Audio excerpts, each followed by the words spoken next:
Hello friends, నమస్తే. కార్తీక దీపం serial నిన్నటితోటి ప్రారంభమైన విషయం అందరికీ తెలిసిందే. అయితే సోమవారం నుండి శనివారం వరకు 8 గంటలకు వస్తుంది. అయితే కార్తీక దీపం 2 అనేది కార్తీక దీపం 1కి సీక్వెల్ అని అందరూ అనుకుంటున్నారు. కానీ ఇక్కడే మీరు పప్పులో కాలేసినట్టు. ఎందుకంటే కార్తీక దీపం అనేది ఎండ్ అయిపోయింది. ఇది కార్తీక దీపం నవవసంతం. టైటిల్ అయితే కార్తీక దీపం అని పెట్టారు, కానీ ఏదైతే కార్తీక దీపం 1కి ఇది సీక్వెల్ అయితే కాదు. ఇది డిఫరెంట్ స్టోరీ ఉంటుంది. ఇందులో చూసారంటే అబ్బాయి ఒక ఆయన గుండుతో కనపడుతున్నాడు కదా. ఈ అబ్బాయి కూడా మనకు చాలాసార్లు యూట్యూబ్లో కనపడతాడు. జూనియర్ ఆర్టిస్ట్ అనమాట ఇతను.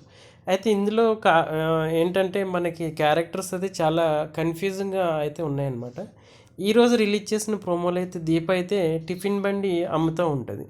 టిఫిన్స్ను పట్టుకొచ్చి ఎంతైనా తినండి, తృప్తిగా తినండి, మీరు తక్కువ ఇచ్చినా పర్లేదు కానీ కడుపు నిండా తినండి అని చెప్తుంది. వీళ్ళంతా చూసుకున్నట్లయితే వీళ్ళంతా అక్కడ సెటిల్ ఉంటే జూనియర్ ఆర్టిస్టులు అనమాట.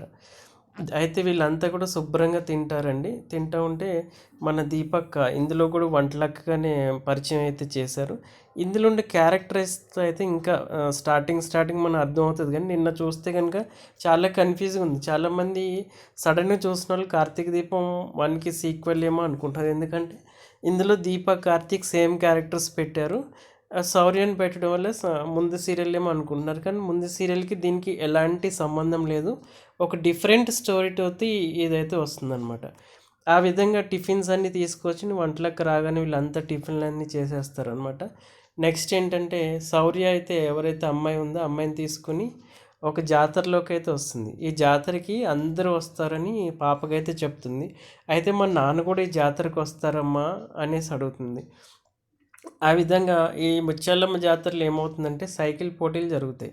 సైకిల్ పోటీల్లో దీప లేకుండా సైకిల్ పోటీలు ఉంటాయా అనేసి పాపతోటి అంటుంది. నువ్వు కూడా సైకిల్ తొక్కమ్మా అంటే సరే నేను కూడా పార్టిసిపేట్ చేస్తానని దీప కూడా ఏంటంటే సైకిల్ తొక్కడానికి రెడీ అయిపోతుంది అనమాట. అయితే అందరికంటే ఫాస్ట్గా తొక్కేసుకుంటూ ముందుకు వెళ్ళిపోతుంటుంది. అయితే లాస్ట్ మూమెంట్లో ఎవరైతే విన్ అయ్యారో వాళ్ళకి గిఫ్ట్లు మీకు అందించడానికి కార్తీక్ గారు వస్తున్నారు అనగానే ఒక్కసారి షాక్ అవుతుంది. మరి వీళ్ళిద్దరి మధ్య స్టోరీ ఏమైంది, అసలు ఏంటి, అసలు కార్తీక్ ఇంట్లో ఈ దీప ఎందుకు పనిచేస్తుంది, అసలు వీళ్ళిద్దరి మధ్య ఎలాంటి జరిగిందనేది కూడా సస్పెన్స్గా ఉంది. మరి ముందు ముందు ఏం జరుగుతుందనేది చూడాలి. ఈ సీరియల్ మీలో ఎంతమందికి ఇంట్రెస్ట్గా అనిపిస్తుంది కామెంట్ చేయండి. ఇది హిట్ అవుతుందని మీరు అనుకుంటున్నారా, లేదా ఫట్ అవుతుందా? మీ అభిప్రాయం తెలియజేస్తూ కామెంట్ చేయండి.